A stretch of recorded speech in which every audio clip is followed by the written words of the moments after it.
Hey guys, welcome back to my XCOM 2 run. Long War and Chosen mod jam, plus it's all modded. It's about don't quote me on this, but there's over 200, around 200 I think mods. So if you find any conflicts and some whatever, there was a few I had to take out in order to get it working. So I think I saved it after all that. So if not, make sure everything's working in order, okay? Definitely go through here. Oh, wait, here.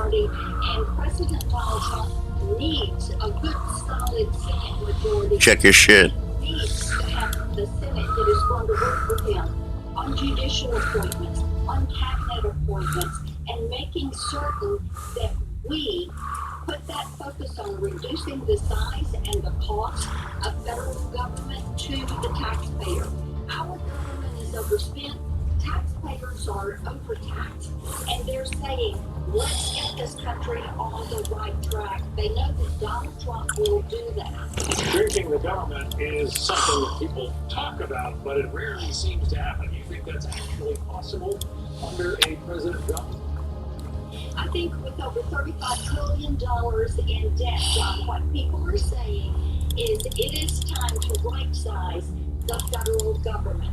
And part of this was driven by the fact that during COVID, so many people decided that they were going to work remote, and they never come back to the office. Good. So you have vast backlogs. Right now, the VA has a 1 million case backlog. People want to see that cleared up. When people are trying to get IRS returns, they're okay. taking them months and months to hear from the IRS. It's gonna keep telling me that too. Okay, we'll just start over. We are needing help with these federal agencies, so it's time to skinny it up. Shit. It is time to get Okay. out of Washington, D.C. I knew I had to get rid of that one. Government reform, freeze federal spending, federal hiring, federal salaries, and begin to reduce the size of the federal government. I look forward to what President Trump, and I know the background is funny, has talked about this, Elon Musk has talked about it. It's time for that action. We've already heard from Ramaswamy. We will be hearing from Elon Musk a little bit later on in the Trump rally. In the meantime, Senator Marsha Blackburn, it's good to spend some time with us tonight. Thanks very much. Good to be with you. So,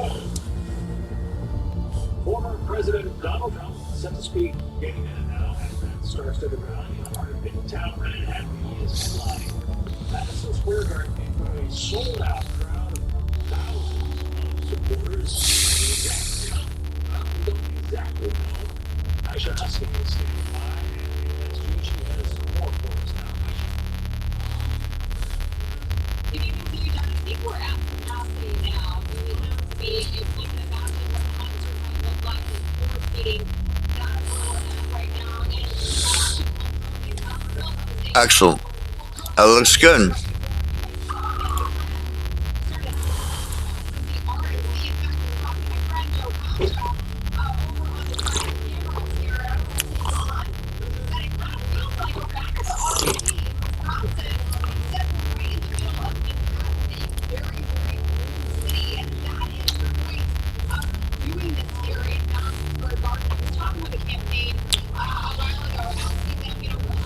I like doing these.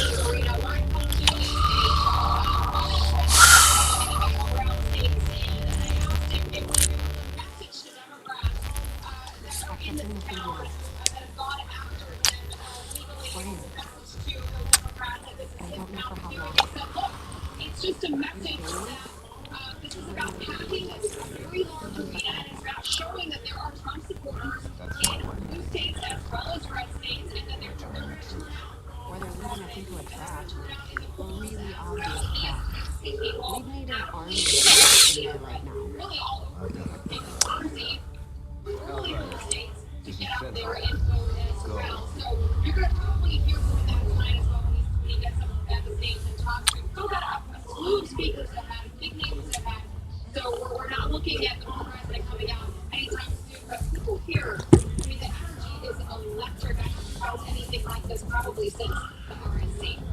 Yeah. And I have to think that his appearance in Brooklyn some months ago, which really electrified that corner of New York City, and really provided, people of all income levels and all occupations with a close-up look at the former president.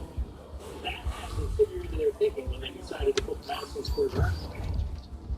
Yeah, I mean, this is really because it's, Wasn't the fault. arena night after night, 8 battleground states. He kind of wings it. I mean, it wasn't just in No Brooklyn, he need also for did any stuff of this. in I will do Orlando, what you asked of me. I just need additional time. McDonald's in Pennsylvania, and he's Did you just say? trying to time to the average American, and that's kind of You're mental campaign one of those. that if you're a hard worker out here, this is the man who provides you hard work for it. I know that New York State hasn't, Manhattan and New York City are about this big on the map of New York State, but that's where the preponderance of the votes are. New York State, I believe, if memory serves, has the Republican president for Ronald Reagan. Feels like they might be Understood. Now, I think the campaign has been, and the Democrats, they have been riding in the map. Months ago, the president talking about it, I think it's Mar-a-Lago during a press conference, that he wants to ride the map. He doesn't want to just go after the small GOP states, swing states. He wants to really bring this message. Thousands line up at the site of the Great Accord, celebrating the formation of the Advent Coalition. He did that Coachella rally, Jersey, clinics will be opening in select thousands of people out in that rally. So that is Of French elements. Operations at the new facility in Paris feel will disappointed. remain Feel like unaffected. In response to the unprovoked intrusion on the eve of our most beloved celebration, the Speaker reaches people who are attending this rally about why they decided to come. I mean, I know many of them lined up before dawn just to get into this place. What's drawing them to Madison Square Garden? it's always the same thing, John. I mean, rally after rally, same conversation. Now that's let's see if we're in red or blue. People have the same answer for why they come out to be the president. Peacekeeping forces have already made several preemptive arrests of known collaborators. Advent again assures all citizens that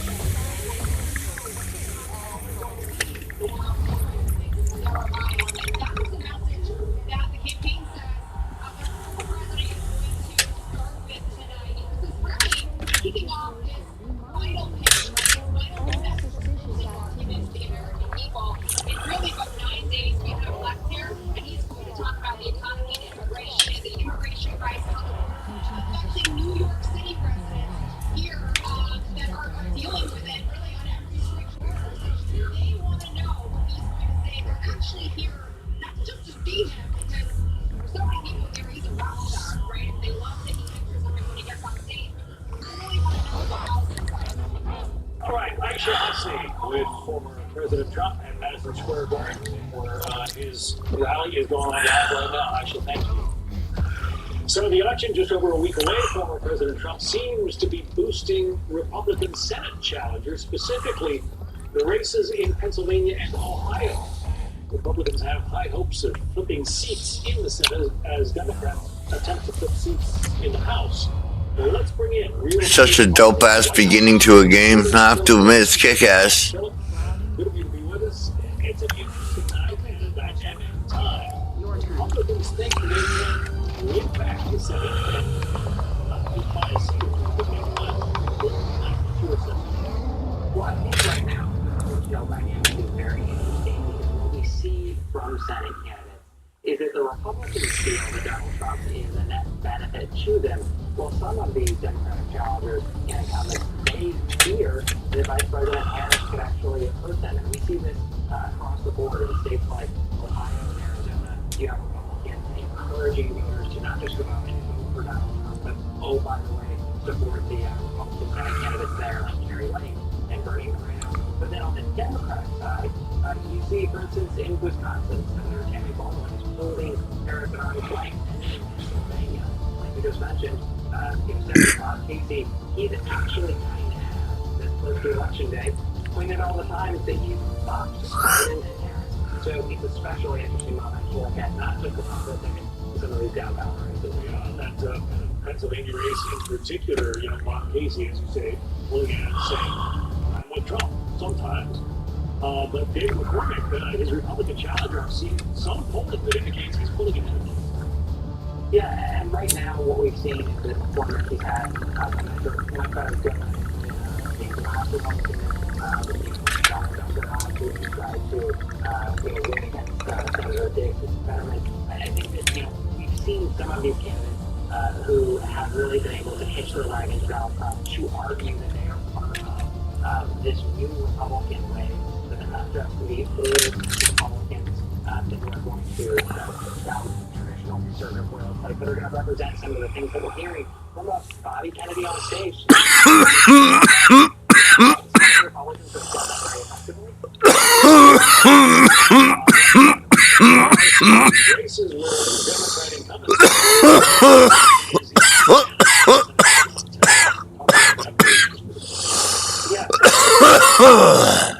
up by, excuse me, not Senator Tim Sheehy, Republican Senate candidate Tim Sheehy. He leads Senator John Tester by about 4 points there. That is a pickup opportunity for the Republicans. And if you look at the map overall, they knew that this was going to be tough. They knew, for instance, that Senator Manchin was going to be stepping aside and be a block for Republicans. I just got wings. It's fucking dope, man. There's a lot of pickup opportunities for Republicans. We talked about Ohio, we talked about Pennsylvania. Certainly, this is an opportunity for Republicans to flip the Senate credit. And this is what Trump is encouraging his voters to do. Not just to get out there to vote for him, but to vote down ballot so that he can deliver on some of the promises that he's vowing at these rallies. Well, let's talk about Michigan specifically. Former President Trump has spent a lot of time in Michigan, and he's been appealing to the workers there and kind of slamming Kamala Harris and the Biden administration for some of the moves that they have made that he thinks puts Michigan in play. Yeah, what's interesting about Donald Trump is that he's able to weave both an economic argument and These guys make up the bulk of the advent forces we've dealt with. Is how They're he disciplined and well equipped, but their obedience makes them he's done this predictable. ironically as he has one of the largest electric vehicle manufacturers, not just in his corner but on stage with him. That's Elon Musk, of course. But in these two candidates, you have Rogers and then the Democrat there who are pretty close. We'll see if this is a situation where Harris wins that state and she can develop enough momentum to help Democrats win there, or if this will be another upset for Donald Trump. We have him leading Michigan in the real clear politics average by a couple of points there. But again, even with 9 days ahead of the election, things can and do change. The experience of democracy is nothing if not unpredictable. Yeah, what about Wisconsin? It was felt that when Donald Trump beat Hillary Clinton in Wisconsin, and part of it was the fact that she had grown the state, kind of taken it for granted. Yeah, and that's one of the things that we see Vice President Harris has not done. She's been willing to put in the work to go to these blue wall states, unlike Hillary Clinton. And Wisconsin is a great example of that. What's interesting here is that Senator Tammy Baldwin, she stared down all of the Republican congressional delegation there. Even the sort of Daybreak son Gallagher there, he retired rather than leave the House and mount a Senate challenge against her. And yet, here you have Hub Daisy within about a point of Senator Tammy Baldwin. He's made a lot of arguments that are similar to what we've heard from Donald Trump and Senator J.D. Vance. And yet, at a moment where Baldwin could use a helping hand from the incumbent in this race, Vice President Harris, he's also underwater. Oh, fuck off. So Democrats certainly seems this will be that they're on their back foot. Ohio went for Donald Trump in 2016. In Ohio, Republicans think they can pick up Senate seat, knock off, and incumbent. They really do, and this is, Ohio is increasingly less of a swing state, more of a red state. Moreno there is being pretty competitive with Sherrod Brown. This is a Democrat who is sort of bucked at times the more woke talking points from the left. This is someone who is very good at talking to working class voters. And if Sherrod Brown is not successful there, it makes you wonder, how are Democrats going to fare elsewhere? When you have a Republican Party that is making an argument against the status quo. We just heard from some of the speakers there in Madison Square Garden saying that this is very much an us versus them election. It's voters against those who are in constant power. And if someone who for so long has been able to appeal to working class, like Sherrod Brown, is unsuccessful there, well then likely Republicans are going to have a good night across the ballot. We'll be watching on Tuesday. Phil Wakeman. Phil, thanks. Thank you, sir. So, Vice President Kamala Harris speaking earlier this afternoon in Philadelphia. She preached unity ahead of what she called one of the most consequential elections of our lifetime. That was earlier, but right now we're going to take you back live to Madison Square Garden, where the president's running mate, the former president's running mate, J.D. Vance, is about to take the podium. And before I leave, ladies and gentlemen, please welcome the next Vice President of the United States, Senator J.D. Vance.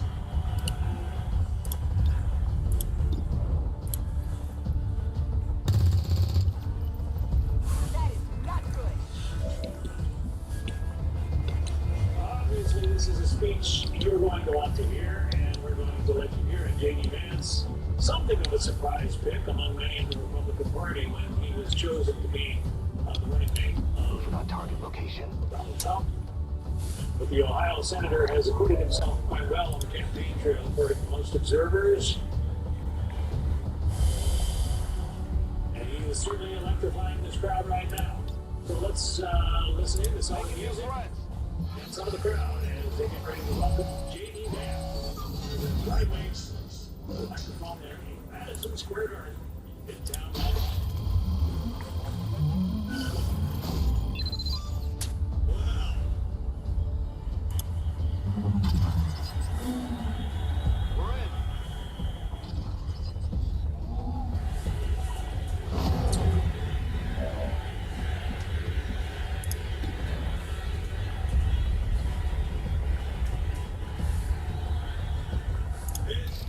It is an honor to be here with all of you at Madison Square Garden.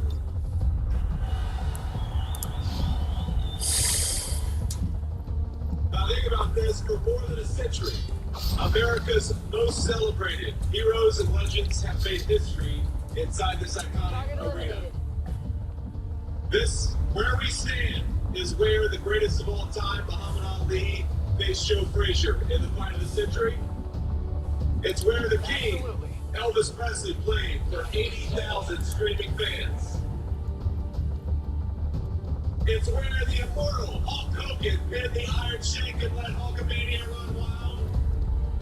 Fuck. And now, on the eve of the most important election in our history, the greatest champion of them all, Donald J. Trump, has come to Madison Square Garden.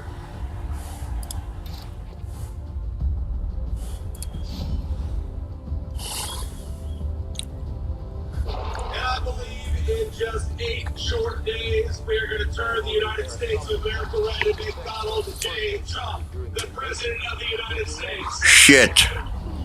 DNA. They are stronger than ever, with an even greater psionic.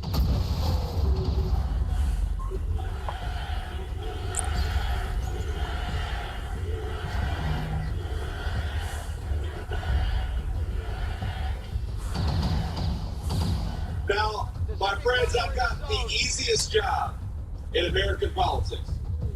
Think about this. Is remind people what life was like when Donald J. Trump was President of the United States. We had peace. We had prosperity. Take-home pay was rising the fastest that it had in 40 years. Inflation was at 1.5%, the lowest that it had been in a generation. Gas and groceries were affordable.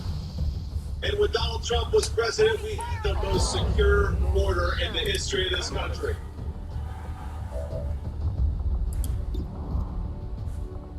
That's the Donald Trump record, and that's a record that's going to win in just 9 short days.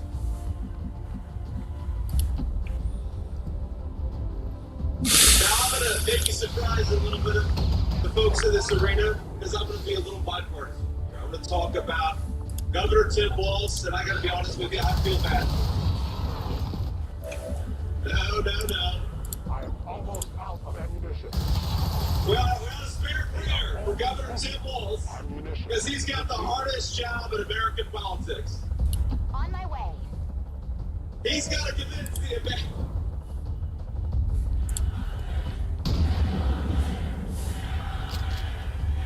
I'll get him next time. If you say so. You all can say that. I probably shouldn't say that. Something here. But think about it. Our friend Tim Walz has got to convince the American people that Kamala Harris is going to somehow fix the very problem she's been creating over the last 3.5 years. Position confirmed. He's got to pretend that Kamala Harris didn't open up the southern border and let millions of illegal aliens in, even though we know she did. He's got to pretend that Kamala Harris didn't cast the deciding vote on trillions of dollars of new spending, which created the worst affordability crisis in 40 years in this country. And he's got to pretend that Kamala Harris actually has ideas in her head for how to govern the United States of America. Now, if you are the praying type, and I imagine a lot of us are, please say a prayer for Tim Walz, because they're asking him to do the impossible. Kamala Harris acts like she's the candidate of change when she's been in office for 4 years. She says she can fix everything, but Kamala, day one was 1,400 days ago. What the hell